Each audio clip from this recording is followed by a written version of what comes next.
Okay, I see Shreya, I see Dhruv, I see Will, I see Sheyla,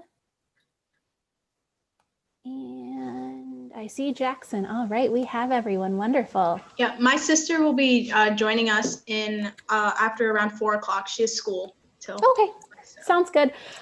That's why we wanted to feature you all last, because we know that you are balancing so many things right now, school, extracurriculars, for many of you, leadership or complete leading your own organizations. So we know that you all have so much on your plates, and we are so excited that you're able to join us today. So thank you all so much. I think we will go ahead and get started since we do have our youth panelists on. We know Esha will be joining us in a little bit. So this is one section that I am particularly excited for. Oftentimes when we as lead agencies, when we talk about engaging youth, a lot of times it's, okay, so how do we as adults engage youth? So we're kind of flipping the tables a little bit and asking youth how they engage other youth, some ways that we as adults can engage them from their perspective.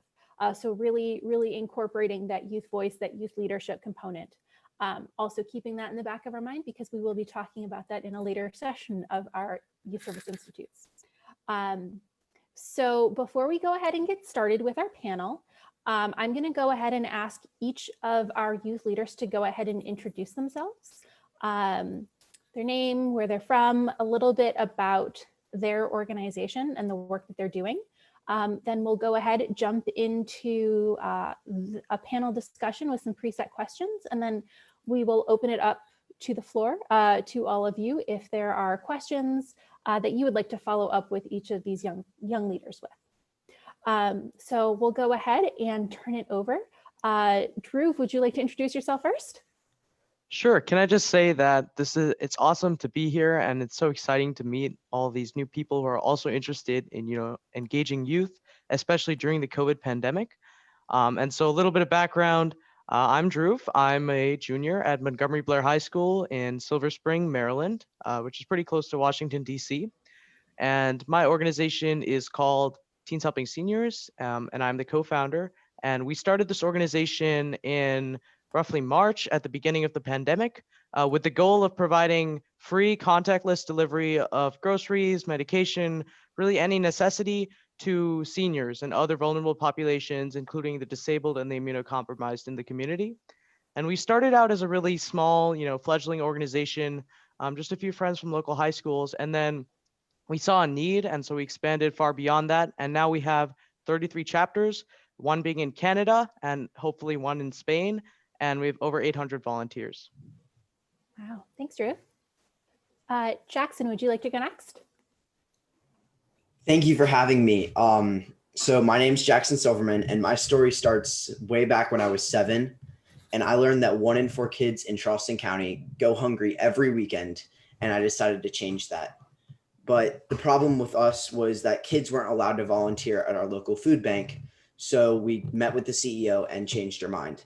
I am a sophomore at James Island Charter High School in Charleston, South Carolina. Thanks, Jackson. Sheyla, would you like to introduce yourself next? Yes. Hi, my name is Sheyla. I'm from Philadelphia, Pennsylvania, and I'm a senior at Central High School, and I'm also the president of my school's voter registration team. And I'm a service vote fellow, and I also worked as a My School Votes fellow, which is like the high school branch of When We All Vote, and the goal is to close the race and age voting gap.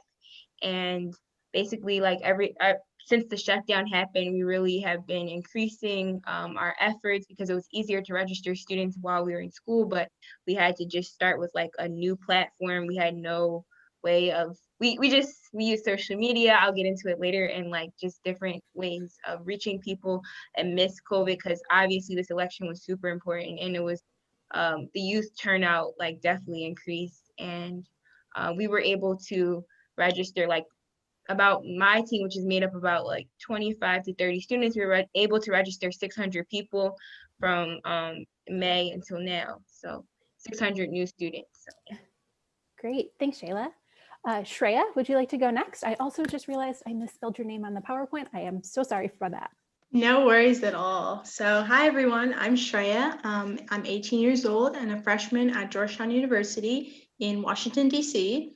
And my sister, who will be joining us soon, is Esha Venkat, a 15-year-old sophomore at Broad Run High School in Northern Virginia. And we're sisters and the founders of a nonprofit organization called Nest for Us, which has a mission to provide volunteer solutions to the community to make the world better through kindness. And we started Nest for Us over 4 years ago. And since then, we're proud to say that we have over 1,000 volunteers of all different ages and backgrounds on our team, who altogether have contributed over $450,000 in value of volunteer hours.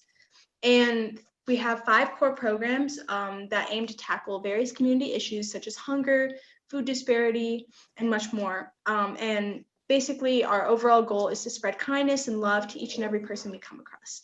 And thank you so much again, YSA, for this amazing opportunity. We're so excited to talk to you all today. Thanks so much, Shreya. And then Will, would you like to introduce yourself? Sure. Hi, everyone. I'm Will Lourcey. I'm 17 years old and I'm from Fort Worth, Texas. If you don't know, if you just turn west from Dallas, you'll hit our city. So I am the founder and CEO of Frogs, or Friends Reaching Our Goals. It is a nonprofit organization I founded when I was 7 years old. And our goal is to engage youth to take part in service activities and to inspire them to fight childhood hunger. Great, thank you so much, Will. All right, so the first question we'd like to share with you, what are some of the most effective strategies to ask or recruit middle and high school age youth to participate in service activities? They can be strategies that you have used, or strategies that others have used that have encouraged you to participate. And whoever would care to go first. I think one of the more apparent ones, especially in today's age, to engage youth is social media. And there's a lot of options, like different social media platforms that you can use. I know personally for Teens Helping Seniors, our Instagram account was super helpful for finding volunteers and engaging with them. But what I've personally found to be the most effective is to take kind of a more personalized approach and to kind of go person to person and engage them with your volunteering. Now, obviously, COVID presents some barriers to that, but even something so much as, reaching out to another high school's principal, asking them to advertise your volunteer service, maybe talk to their students, or reaching out to a teacher, asking if you could go in during their class and, tell people why they should join. I think those have been really helpful in terms of engaging youth, because youth want to feel more than just, joining this volunteer service and being cogs in a machine. They want to know that they're having an impact. They want to know that, what they're doing is put towards the good of others. I would definitely agree. Like we started using TikTok to get more people registered to vote, because like we would use Instagram at first to send registration DMs, but we started using TikTok, and we had like a dance challenge. So like people initially got involved that way, and then they ended up becoming volunteers and helped us register other people. And then the most important thing that I would say, and like that's different from social media, is just like listening. Oftentimes, like we always, like as leaders of organizations or clubs and stuff, we're always talking, but sometimes it's good to listen to people, and then you can be more effective when you do speak, because you know where they're coming from. So like when I ask people to register to vote and like they're hesitant or anything or something, I don't like drill it into them like, no, this is super important, and list all the reasons why voting matters and what it's connected to. And I'm just like, oh, like I ask them, why don't you want to vote? Or like, why are you not interested in this activity? Like, why don't you want to join this club? And then after I listen, then I'm like, oh, okay, now I know what to say instead of speaking before I listen. Yeah, I'm just going to echo what everyone's been saying about social media being such a powerful and effective tool, especially for the younger generation, just because we're on social media or on online platforms all the time. And I know through Nest for Us, we've really utilized these social media platforms and technology to get our organization out there and spread awareness to all the causes that we strive to tackle. And it's really important now, especially because we're in a pandemic. We're not as much we're not interacting with people as much. So being able to have that connection allows you to meet people from all over the world, even when you're sitting in your own house. So it's a really powerful connection tool. But definitely, I feel like before pre-COVID, one of the big ways that we would recruit like younger volunteers is through hands-on volunteering. That's a huge incentive, I would say, for youth to come, just because there's a special touch when you have a human to human connection. It just adds so much value to the service that you're doing, and it really motivates them to come back and do more volunteering. And it's easy to say that you like raised X amount of dollars for a cause, but taking the extra step to be there for someone shows that you care much more, and that adds so much more value. So going along with that point of building a connection, especially for us, we have a lot of younger volunteers, like middle and also elementary school volunteers. But something we found is to build relationships with the school administrators and other adult leaders. That's something that has been really able for us to have a streamline of volunteers, especially with the hands-on service. It really gives them an incentive to go and do work, especially when it's for something that they can see. I agree. And on social media, I think my biggest piece of advice would be, it's kind of like making a movie. You got to know your audience.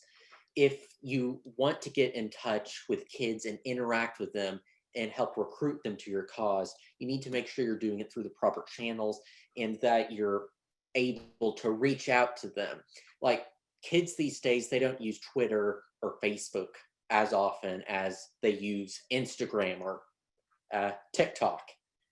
And now how you want to use that is up to you, but you can use the more recent apps to be more direct and talk to the kids you want to recruit.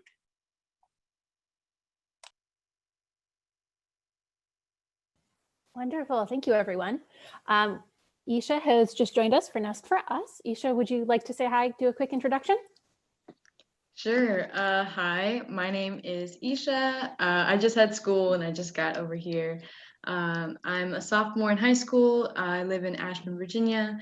And yeah, I'm one of the co-founders of Nest for Us, and I'm really excited to be here. So thank you. Great. Thanks, everyone. So far, it seems like some of the biggest trends, biggest ways to recruit youth are doing it through social media, especially Instagram and TikTok. So now, and I know Dhruv specifically mentioned an ask. So what are some ways to engage youth, kind of that next step? So you've asked them to volunteer. They've said yes. What's that next step to kind of bring them in, make sure that they are actually at your service project, or they're kind of out in the field with you? Kind of what does that next step look like?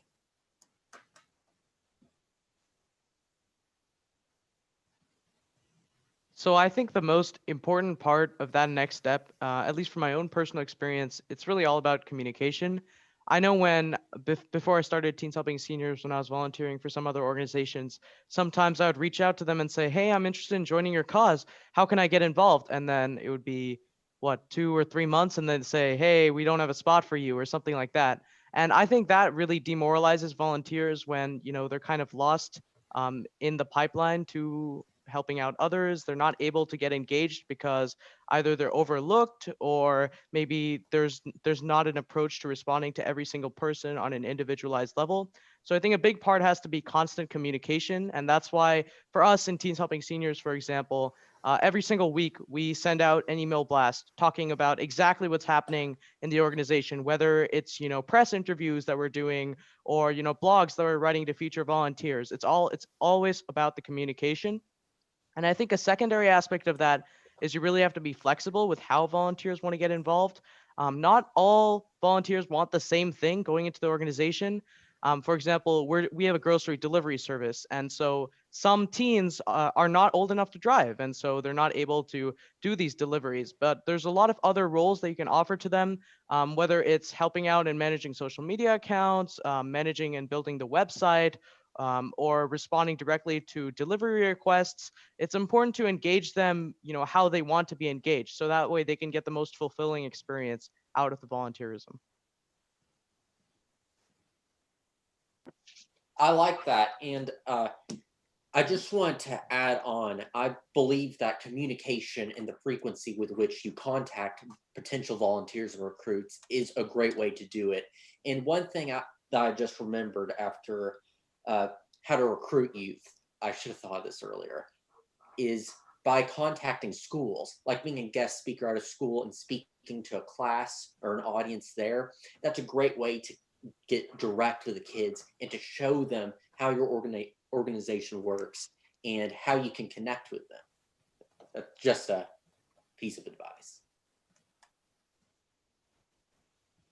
Yeah, and through our organization, we have 5 different programs which tackle a variety of different issues. And you may be thinking, why did we create so many programs? It was exactly for this reason.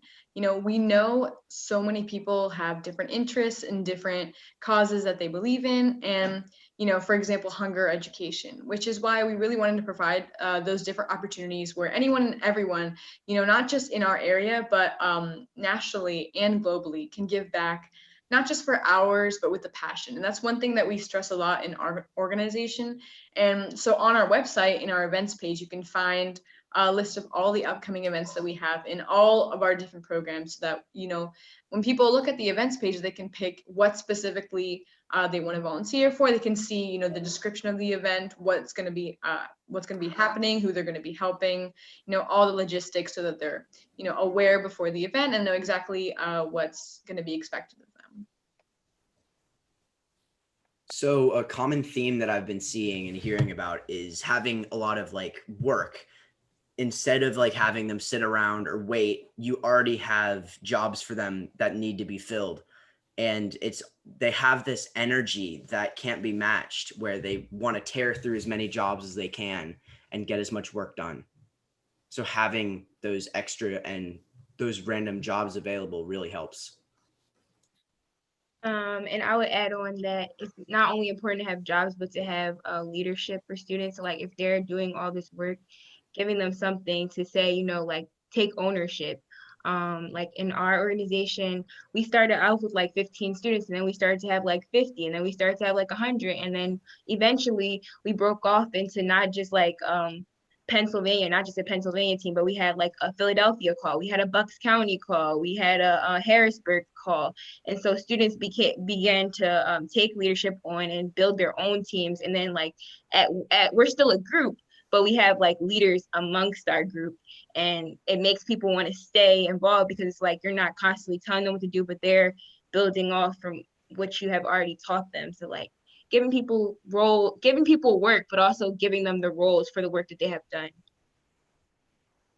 Yeah, I actually really want to echo that sentiment, because I think leadership is a really powerful motivator. And when volunteers work really hard and they're participating in every possible activity, they should be rewarded for their efforts. They should be given a position in the organization. And like was previously said, that can be a small local team leader. It can be a national leader, or potentially a local state chapter leader.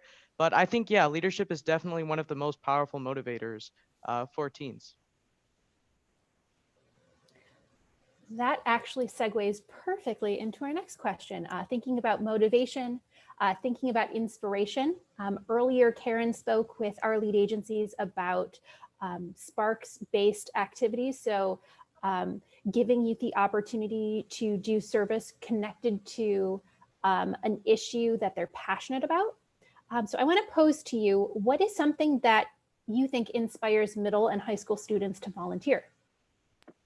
Yeah, so again, like we said before, passion is such a huge driving force for community service. And I think that's something that a lot of people don't initially have, because they're motivated by incentives like hours or money, or that's status, or doing it for college recommendations, things like that. But really having that passion to help others, I think, is really what inspires middle and high school age kids to continuously and consistently volunteer. And we know that firsthand, because That's what happened to us when we were young. We would just volunteer sporadically. We would go to events as they would come. We wouldn't really do it more than when we really had to, or when our parents had to take us. But after seeing these issues of homelessness and food waste in our communities, we were really inspired to find solutions to them that would help solve these issues in the most efficient way possible. And we had initially noticed 3 key issues in our community: food insecurity, the lack of volunteering with a passion was a huge one, and diversity and inclusion, because we noticed a lot of people were either denied the opportunity to give back because of how old they were, or what gender they were, what race they were, different characteristics that shouldn't determine whether a person can give back or not. And so when we started, we would notice all these homeless people who didn't have access to food. We also noticed that so much food goes to waste daily in our own communities. And so we connected the two, we bridged them together, and that really initially led to our first program. And so it's as simple as recognizing what an issue is, finding a solution to it that you're passionate about. Again, that word passion is going to keep coming up because it's so, so important. I like that. I want to say, in terms of motivation, inspiration, it's not that kids need to get motivated as if there's a lack of motivation, because this generation is very passionate and driven. You said it perfectly. It is all about passion. Kids these days want to change the world. The problem is they just don't know how to address it and to take action. When I started my nonprofit at age 7, I wasn't sure that I could make a difference because I was 7 years old, and this is such a big problem, childhood hunger plaguing my community. But I realized that I could advocate and I could help to motivate others to take action in their communities.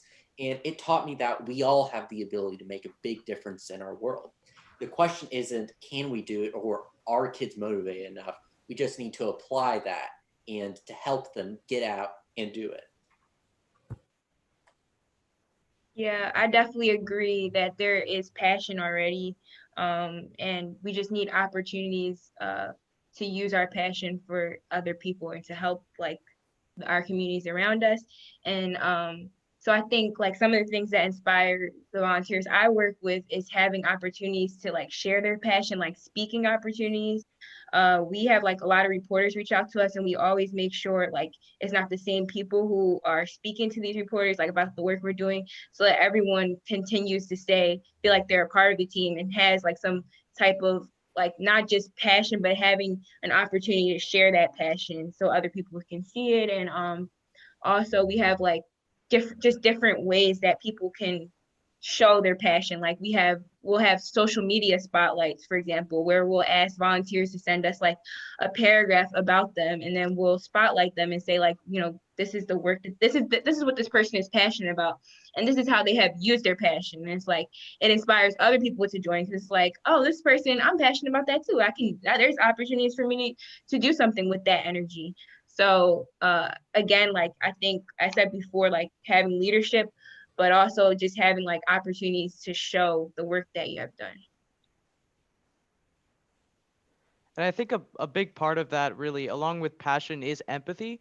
And I think that, especially among younger generations and especially during COVID times, when I started this organization, I really didn't expect to get many volunteers. And the reason was because, I was hearing news about teens in Florida who were ignoring the stay-at-home order, teens in California who were licking groceries. And so I thought, maybe teens weren't interested in volunteering during the COVID pandemic. And luckily I was wrong, and I was really, really wrong, because what I saw was people from across the country who I didn't even know, who just read about Teens Helping Seniors, reach out to us and say, hey, we're interested in starting an organization. We've seen a need and we want to help those in our community. And that really kind of shook me, because it shows that younger generations still have that same empathy. They're willing to help people who they might not even know, who are in a much worse situation than them, who potentially 60, 70 years older than them, might not share any of their values. They're willing to help those people out. And I think personally that empathy is the most powerful motivator. And as you volunteer, it's just a positive feedback loop. The more you volunteer, the more you're interested in helping others, the more you're able to empathize, and it just goes from there. Another really big empowering one is collaboration. So having the ability to have your volunteers work together, tackle problems as a group, that really, really starts to have a positive impact on your community. And it brings back the passion that is missing sometimes.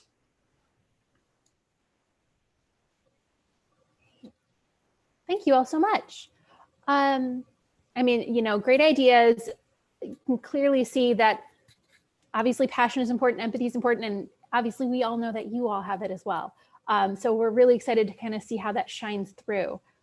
I know a few people mentioned a couple of barriers to youth participation, whether it's having youth who are not able to drive yet, but wanting to be engaged in food delivery, youth wanting to make a difference, but not really knowing where to start, or in some cases, even having the opportunity to volunteer because they might be considered too young. So what are some barriers that you see that might prevent high school and middle school students from volunteering? And have you had any success in working to remove similar kinds of barriers? That's a great question. I'll tell you that the biggest problem I had when I was starting out at 7 was, can I even make a difference? Because you see the magnitude of this problem. And as it turns out, yes, even if you're a kid, you can make a huge and positive difference in your community. It is purely a psychological barrier.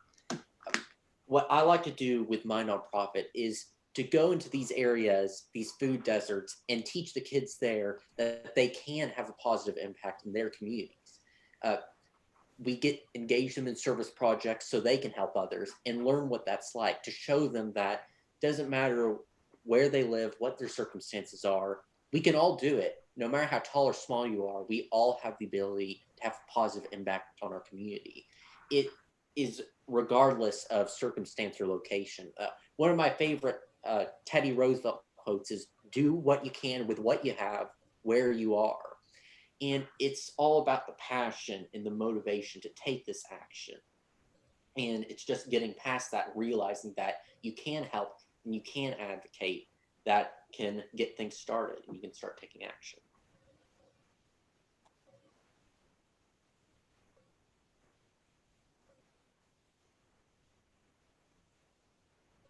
Esha, were you speaking? I think you're muted. Okay.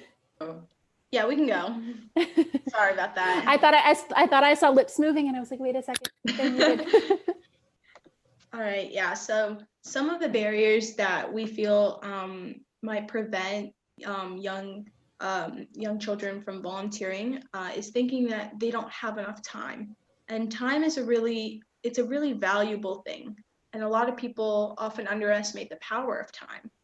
And we've gotten this question a lot. How do we manage to balance academics, extracurriculars, and still keep time open in our schedules to give back consistently? Well, for us, we really believe that you don't need to have the time. You should make the time to help others. Because think about this. What do people enjoy doing in their free time? Maybe watching a movie, hanging out with friends, going out to dinner. We all block time in our schedules to do all of these different things. So we're saying, why can't we do the same thing with community service?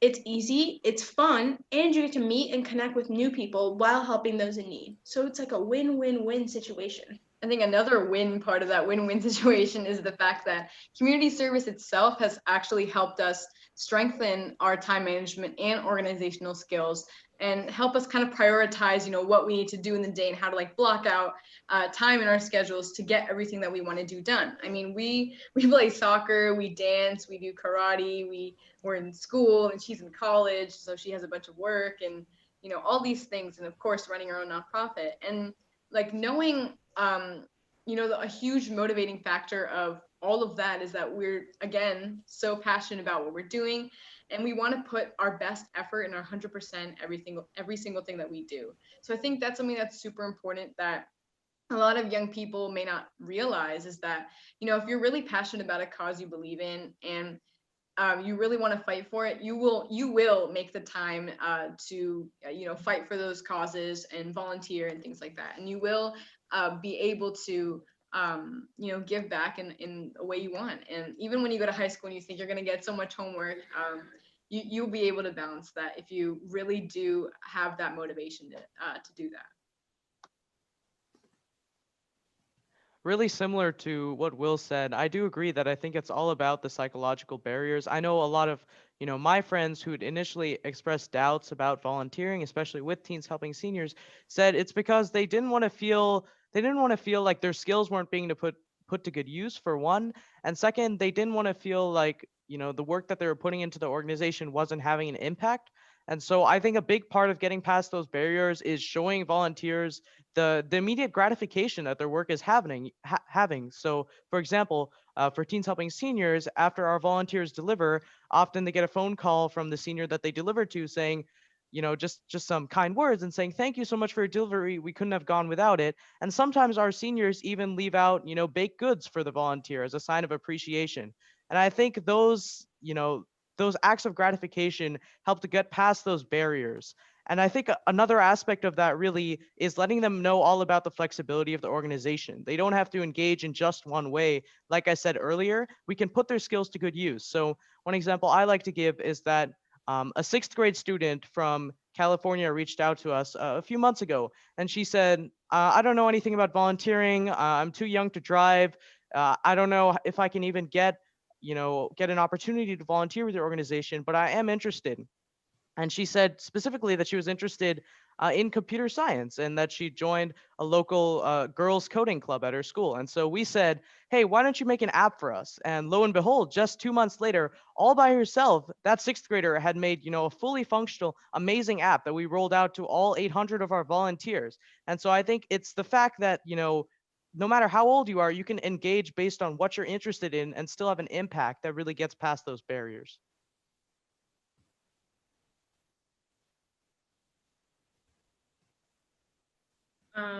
I would say, like, yes, I think it's important to emphasize motivation, that people should be motivated if they want to volunteer, but also in order to help people with their barriers, I think it's important to understand where they're coming from, and also recognize like the differences in people's opportunities, because it might be easier for someone to volunteer, if they have a computer and they can send emails for your organization, but some people, they don't have access to a computer, they don't have internet access. So I think getting to know people and where they're coming from, like when I first joined my organization, like the regional director, like she called me, we had like a whole hour conversation, and she got to know me, she knew where I was coming from, she knew what barriers could get in my way for volunteering. And so just like maybe identifying barriers and knowing that it might not always be a lack of motivation, but it might be a lack of resource or a lack of support from their family, or maybe they're taking care of their siblings, like, but they still want to contribute in some way. So it's like finding how they can still contribute with barriers in their way. And so like taking on that responsibility as like the leader of whatever organization you are a part of. So the big thing with us was when I was 7, there was an age limit on our food bank for when we could volunteer, and fighting through those barriers and trying to break through them, going through whatever obstacles you may have to get through so that you can volunteer and give this opportunity to the kids is really like, that is what volunteering is about, breaking through barriers and trying to find the good and spread that throughout your community. Great. Thank you all so much. One of the barriers, obviously, that we're all experiencing right now here in the US and across the world is the COVID-19 pandemic. So what are some ways that you are engaging middle and high school age youth during the pandemic? Yeah, so even in the midst of a pandemic, we're still adapting our organization in pretty innovative ways to try to transition some of our programs onto virtual platforms and so on and so forth. Mm-hmm. And then through our Nest Nurtures program, which is our food redistribution program, we're still serving the homeless community, low-income families, and underprivileged kids. through the Backpack Buddies program, as well as through corporate partnerships with Panera Bread and Starbucks. And then through these partnerships, we rescue their excess food at the end of every night, and we redistribute that food to the hungry. And during each food rescue, of course, now we have to follow all the COVID restrictions and the guidelines and things like that. So when we have our volunteers, while there's a limited amount of volunteers, we're still being social distance, masks, gloves, all that good stuff. So you want to talk about this program? And so then we have Nest Cares, which is our care package program.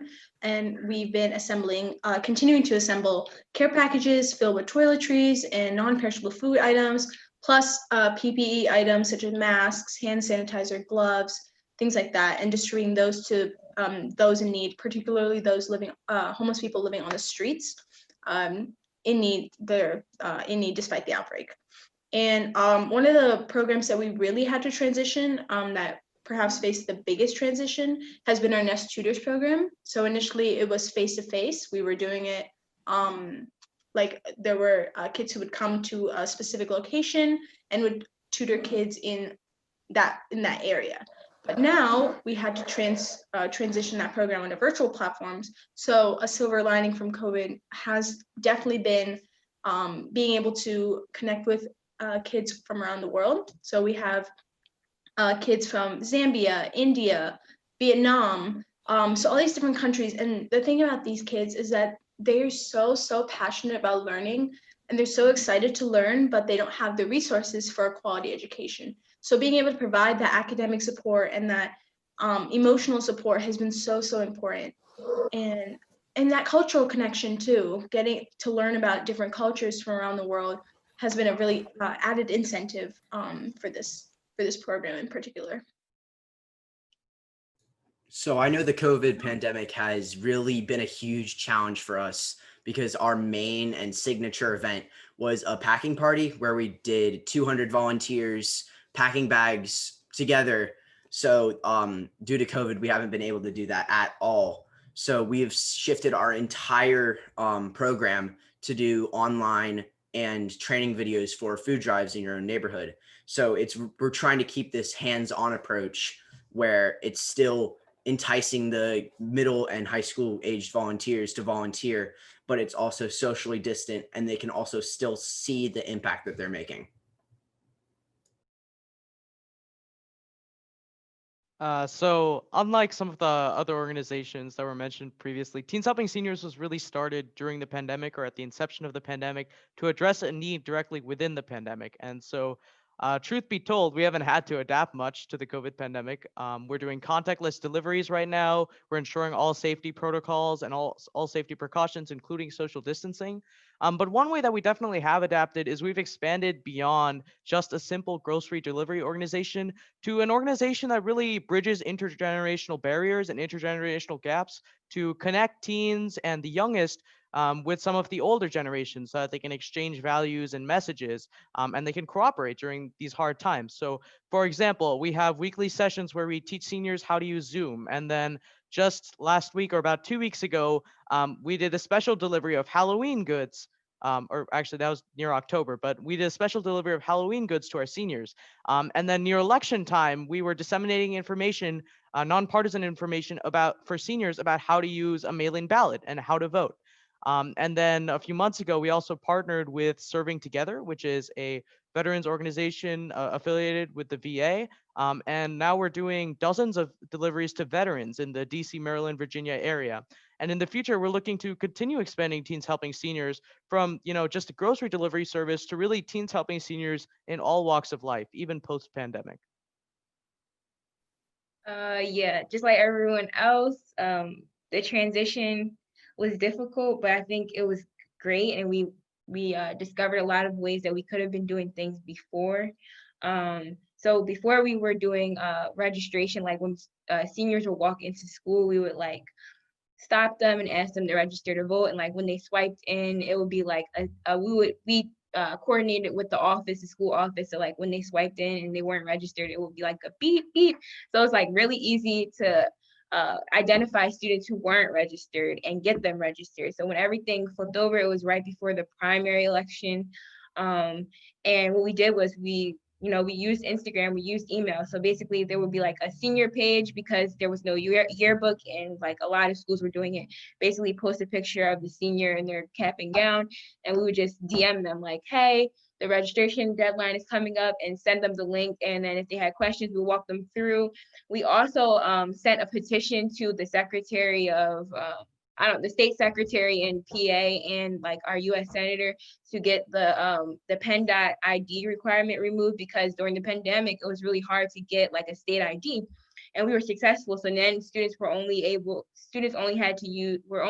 required to use their social security number to register. So that was great. And we did that all online. Like we literally got on a Zoom call, and it was like a voter tell-around call of people in PA just asking for changes in regular policies for the pandemic. And then we also just made it more fun, like more engaging. We did, like I said before, we made a dance video about registering to vote. We made a dance video about how to send in a mail-in ballot, because in PA it was like super complicated. It was like fill the ballot, mail the ballot, stamp the ballot, send it. It was like all these, that was literally our chant for that. And we also made YouTube videos about how to send a mail-in ballot and how to register to vote as well. And so just like sending all this stuff through email. We reached out to teachers. Oh, that's something else we did. We went into virtual classrooms. So like I went into different high schools in Philadelphia. Like I went into the virtual classrooms, and I asked the seniors to register to vote like while I was on there, and I took questions, and I stayed in the class like while they were registering to vote. And then like they would tell me, oh, I registered to vote, and it would be like, okay, that's great. And so we had to like email principals. We sent like thousands of emails to principals and teachers, and just we kept emailing them. Like we started in June getting ready for the November election, and some of them never got back to us until October, but just continuously sending emails and calling the school and stuff. That's how we did it. So we reached out to not just our school but other schools, and also our volunteers were able to like channel that passion through making like infographics, and I said the dance videos, just informational videos. And then also I think during the pandemic, it's good to offer not just like online activities, because well, now the numbers are starting to ramp up, but like during the summer, things were starting to open up, at least in Philly. And so we had voter registration drives on top of like all the online emails and stuff we were doing, because some people, they wanted to be engaged that way. So we would meet voters where they were. Like there were YMCAs that opened up, and we would do voter registration drives in front of them, and libraries and grocery stores. So I think like during the pandemic, it was first we went to virtual, but then when things started to open up, we provided the opportunity to have that like in-person connection. Of course, we had like our hand sanitizer, our wipes, our masks and stuff. And also passing out PPE was part of our service, like to voters in line. That's something we did, like, because there was super long lines here. We passed out free PPE and free food to voters. So I don't know, I'm starting to rant, but basically my answer is that I would provide in-person stuff and stuff online, because people, people are responding to the pandemic differently, and it's a good way to keep them engaged to have both.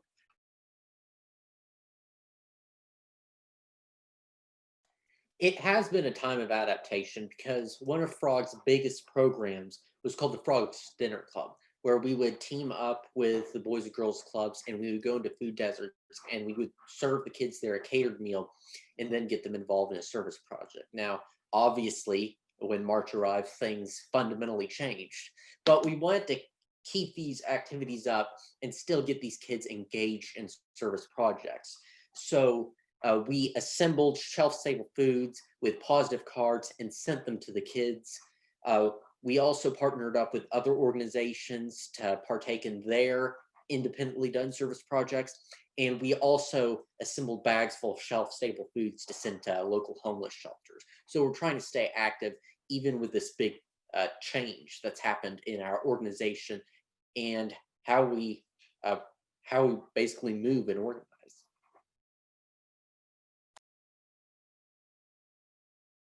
Wonderful. Awesome. Thank you all so much. We really appreciate it.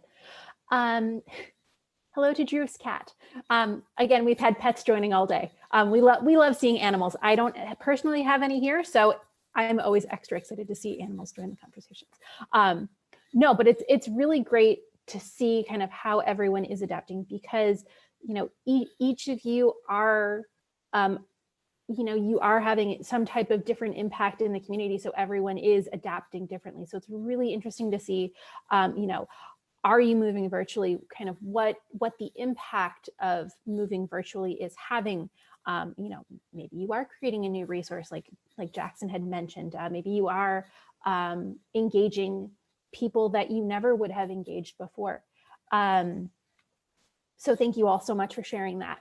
I do want to offer the opportunity to our lead agency grantees to ask questions of our panelists. I think one of the easiest ways might be, just because there are so many people on this call, would be to type a question into the chat box. Or I think there might be a raise hand option if you do want to go ahead and unmute. Okay, it looks like Colby. Go right ahead, Colby. Thanks everyone for joining us today. And I actually recognize some of you from some previous newsletters or events that I've attended that you've spoken on. So that's pretty awesome. My question is regarding, we all kind of work with youth in different ways. And I think it's always a challenge to understand the needs and interests of youth. And everyone has different schedules and time commitments, availabilities, and things like that. How can we best get feedback from you? And how do we use that feedback and without having to, we don't want to overburden you. So how do we best allow you to give feedback to us as adult allies? Thanks. So I think feedback is a pretty essential part of any volunteer activity. I agree with you there. And it has been a challenge to get feedback from some of our volunteers. But what we find is that the more we keep them in the loop, the more often that we receive feedback. And so what we often do is that every week when we send out our emails saying, what's happening and what our organization's doing, we have a simple Google form that says, hey, what do you think? What could we improve with Teens Helping Seniors? And now, since the organization has grown to over 800 volunteers, the logistics of reading through each Google form can become a bit tedious. So we've actually gotten volunteers who go through our feedback and compile a list of changes in like a revised format so that we can easily implement it with our organization. In terms of feedback from the actual people who are receiving the volunteering, if that's what you meant, which I'm not too sure. More so the youth leaders. So, if we work with a youth council or youth group, understanding their roles and what they're willing to commit and not able to commit to. Yeah, so a big part of it with Teens Helping Seniors is that we kind of have a chapter format. So we have different chapters in different states, each managing their own local activities. So what will happen is that because there are so many different layers of the organization, at each level, the feedback kind of aggregates and they send it up. And so at the top, we kind of receive 2 or 3 concise recommendations that we can easily implement. But at the lower levels within each chapter leader is usually going one-on-one in weekly calls and saying, hey, what can we implement? And then every week we meet with all our chapter leaders in a Zoom call and say, what are all the suggestions you've come up with? How can we implement them? And when it comes to implementation, it's good to always have a team working on that as well. So we have a few volunteers who are implementing the feedback right now as we speak into our organization.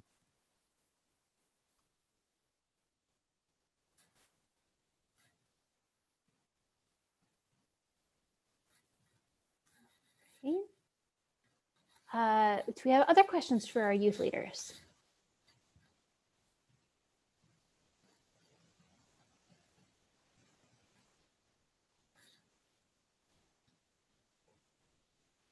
Again, feel free to use the raise hand button or type into the chat box.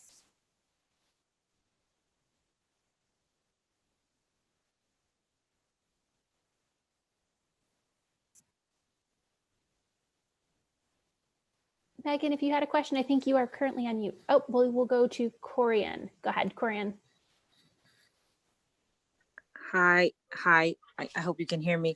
Yep, I wanted to, thank you. I just wanted to ask, so we work with young people in leadership roles a lot, and the one tricky place they get stuck on is really whittling down and deciding what is the one initiative they want to focus on, or they have a lot of ideas and how to select which one has the highest priority, I guess. And so we have some textbook answers on how to do that, but what suggestions would you offer our young people in really narrowing down what's the most important thing to focus on, or initiative to build on, or service to perform?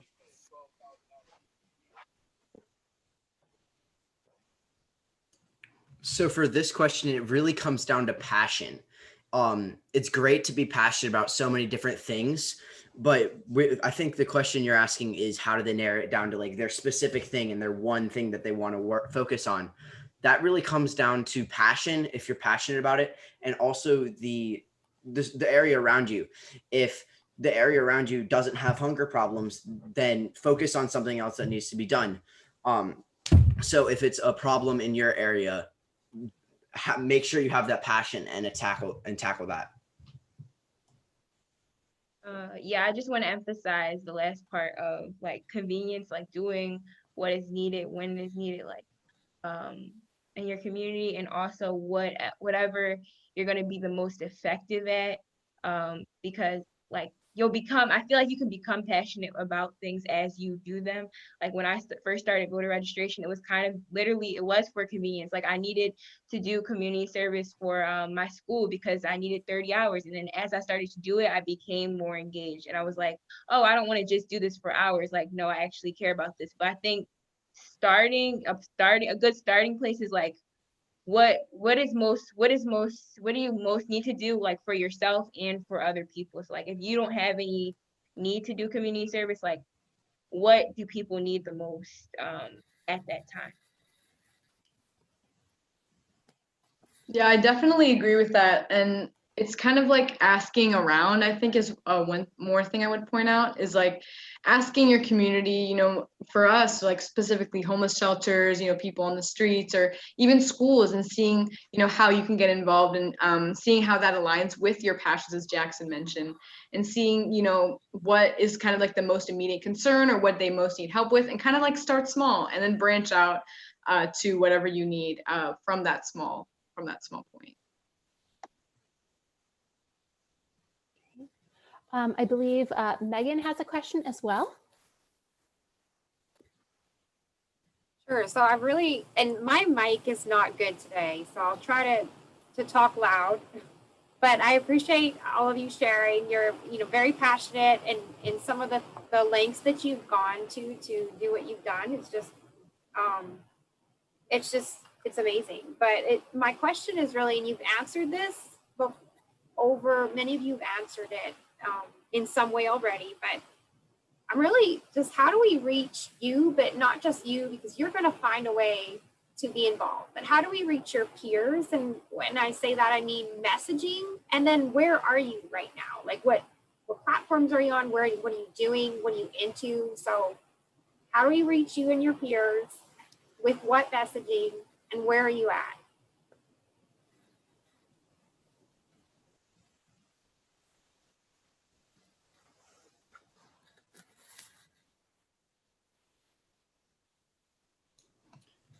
So a big platform that we use to connect with our volunteers is Facebook. So we use that to communicate with all of the parents, especially since we work with younger kids, elementary, middle, and even high school. Not all of those kids can drive themselves. So we really communicate with the parents through Facebook. Instagram as well helps as well. I also think like a good way is through school, because a lot of people, you have to go to school. It's something that everyone has to do. So when we weren't having a lot of success like finding people, we posted it on like the Google Classroom page or wherever somebody gets assignments, just post the volunteer opportunity there. And also maybe give people, like, I know we were talking about like passion and people really caring, but to meet other people who maybe they don't have a passion yet, and they'll find the passion after they start, is like giving them community service hours. If any of you guys are educators, or not community service hours, extra credit. If any of you guys are educators or educators, reach out to them and say, like, just to start. And then once they start, because they wanted that community service hours, then they'll find that passion while they're doing it.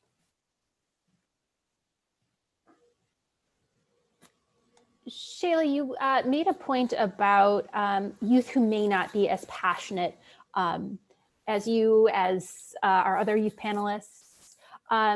One of the questions that came through in the chat box was how do you engage youth who are apathetic?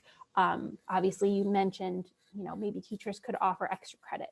Kind of what is the perception, and how do you go about engaging youth that may be apathetic or not as passionate about serving the community as you are? And this can be for any of our panelists. I have yet to meet in my career a teen who is apathetic or who really doesn't care about helping people. What I really find is the more common reason is that either they don't know about the cause or they don't know the extent of the cause. And so I think a big part of that is, telling people that this is definitely a need. Even if they don't see it in their everyday lives, there are people who are suffering. In our case, with Teens Helping Seniors, a lot of the people who signed up to volunteer for our organization had a loved one that was in a vulnerable age group for the coronavirus. And I think part of that is letting teens know that there is definitely a need out there, that there are people in the community that are suffering. And that's why I think it's important to have, one-on-one connections between teens and the people who are directly benefiting from the service. Yeah, and I think a lot of people may be apathetic towards volunteering or giving back because they've never done it before. Like they've never had that experience yet, or maybe they haven't had the opportunity to have that experience. And I think, once you give back or serve for the first time, you get this feeling that you're doing something that's bigger than yourself. You're impacting somebody, you're helping somebody. And that feeling is honestly unparalleled. And, once you do that for the first time, it kind of opens your eyes to those causes, like Dhruv was saying, that you may not even know exist in your community, or the extent of which it exists in your community. So it kind of opens your eyes. And again, through giving back, I've met so many people and so many friends. So that can be another incentive to giving back, is you can meet all these new people from around the world who are ultimately having that same dedication of helping people alongside you. And that sort of creates this community of volunteerism, which I think is really special, that a lot of people are not aware of that. So once they become aware of that, it becomes kind of like second nature after that first initial exposure to it. I agree. I don't think most kids in general are apathetic. They see problems and they want to help out with it. It's just that they need that push and that encouragement, and they need to be more and better informed about what they can do. Kids just don't know that they can make a difference until they actually do. And that's why I encourage people to try and get involved with community service and nonprofit and volunteerism, because you discover the passion that you have for it and how you can help others. And I don't think it has anything to do with apathy. I think kids in general are driven and want to help others. One way that I respond, or like our group responds to apathetic volunteers or kids and peers, is by, like, I don't know how to put this in any other terms, but like piping each other up. So basically, like in the comments, like, showing love, just like you show love because somebody posted a cute picture, show love because someone's doing volunteer work, and like repost what they're doing. And also try to get, this might be a hard one, but like we try to get like celebrities or like people that other people look up to, who they might think of as cool or whatever, to like support what we're doing and endorse it. And that might just spark initial interest. And then once, like everyone else has been saying this, once you have that initial interest, it's not really hard to get people like engaged. Once they start, then you'll have them hooked. But I think the hard part is sometimes getting people hooked. So that's why people are saying that kids are not apathetic, but it's like, how do you get them initially excited and wanting to do this work, and then sustaining them? And I think it's like having that community, and it's like, oh yes, you're doing this, I'm gonna repost you, I'm gonna leave all these comments under you, I'm gonna just uplift what you're doing, and it's like that gratification that other people have mentioned too. Not just seeing like how your work is helping other people, but like what you're doing is great. So the last question that we do have for our panelists from our grantees, I know, Will, you had mentioned support from others. I believe, Sheyla, you had mentioned people having support from their families to do service. What advice do you have for adults who are looking to be champions of youth who are volunteering or who are looking to volunteer? Oh, sorry.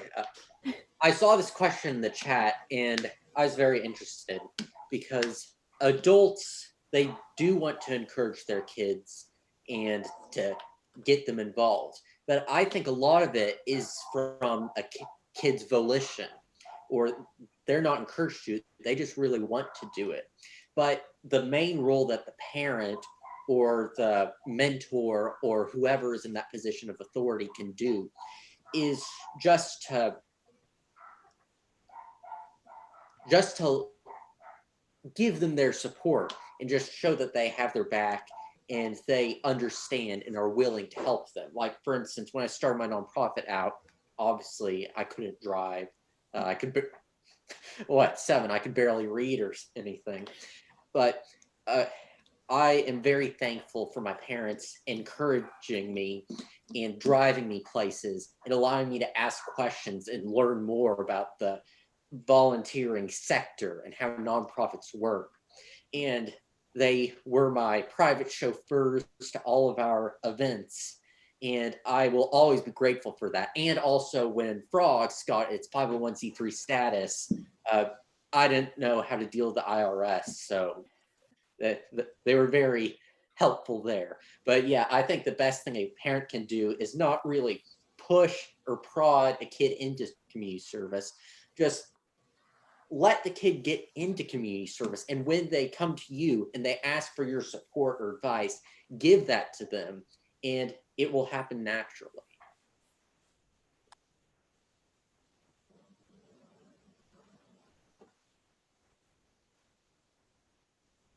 Sheyla, Jackson, Dhruv, or Esha?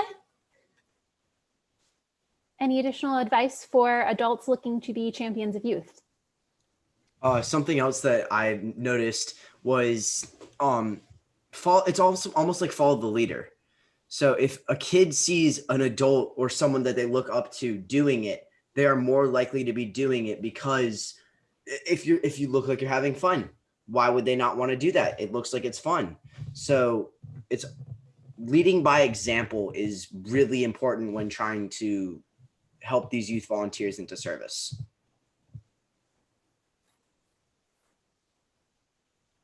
Yeah, I definitely agree with Will and Jackson. Oh, sorry, Sheyla, you want to go first? No, go ahead. Okay, sorry. But I definitely agree with that. Because I mean, ever since Shreya and I were really little, you know, our mom and dad would bring us along to their service event. So it's kind of like that lead by example again. They didn't ever push us or force us to do volunteering or anything like that. It was always kind of like our family thing. And I feel like cultivating that sort of family giving is another really good way that adults can help champion youth volunteering, is in kind of making it more fun. Like it's kind of like a group activity, like teamwork and something like that. And I think that really helped us kind of develop our love for community service because of their influence, because of them kind of opening our eyes to that whole volunteer sector, as Will mentioned, and kind of showing us that there are people out there who are really vulnerable, who don't have the things that we have, and haven't been as blessed as we have to even have a family or loved ones or basic necessities and things like that. So I think having that that kind of window, I guess, like that open window of community service, for lack of a better word, it was so important in the creation of Nest for us. Kind of our parents really we call it our service legacy. You know, my grandparents, my great grandparents, my cousins, my aunts, my uncles, they've all been involved in service from I don't even know when. So it's kind of like continuing that. And I think, like I said earlier, having that adult familial aspect of it can also be another like incentive in a way to champion that youth volunteerism and support. Kind of similar to what Esha just said. I think a big part of what adults can do for kids is to provide them experiences and to provide them the opportunity to connect with other people, particularly those who are facing, struggles in their lives or who might be less fortunate, so that they know that there is a cause out there. Because as young children, we're kind of put inside like our bubble of, our family, our friends, the life that we live, and so we don't really see much beyond that bubble. And so it's important for whether it's parents, whether it's educators, whether it's mentors, to show them that there's more outside that bubble. There are more causes, there are more people for you to champion. And instead of pushing them one particular way, they should just show them everything that's out there so that the kid can kind of choose for themselves. Yeah, and I would just add also, like, what you're doing right now, I think is great, is allowing student volunteers like a voice. A lot of times, like the sponsor of the voter registration team at my school, like he's very respected around our state, and he gets a lot of opportunities, and he'll literally pass them up and give them to people on our voter registration team to speak instead of him. And like that's how we were able to do certain things, like speak to the U.S. Senator and speak to the Secretary of State. And it's like giving students who are doing the work a voice, and like sometimes sitting down yourself and being like, okay, wait, let me support them in this way to show them that I appreciate what they're doing, what they're doing is important, and that their voice does matter. Like I remember at some of the opportunities that our sponsor has gotten, he's literally turned them down because people were like, he said like the panel wasn't diverse enough. And when I say diverse, I mean by like age. And so I definitely think that's important for adults to, when they have opportunities, sometimes offer them to the students they're working with. And like some of the panels we've been on, it's been literally like 6-year-olds and just like one student. So be that adult to invite that young person, because like we're the future, and you should include us. I mean, you guys are obviously doing that. And then the last thing I would say is like words of gratification. I definitely think the service vote, like Mr. Scott, and they do a great job of, like letting people know you appreciate their time, and them doing the work. Like that's just, I mean, that kind of goes without saying, but I'll just say it anyway, like constantly saying thank you for everything. And the students will, they'll do the same with when we all vote. Like our regional director, she always sends us a message about how appreciative she is, and it really means a lot. And like that's really built our community and our relationship. So just making sure you do that, and then you'll get the same from students, and you'll have a stronger relationship and probably better work ethic. Wonderful. Thank you all so much. This has been absolutely incredible. We're really excited that you were all able to join us today. And thank you again for sharing your insight, and for all of the incredible work that you're doing every day to support your communities and to help other youth support their communities as well. So thank you all so much. Again, we really appreciate it. And then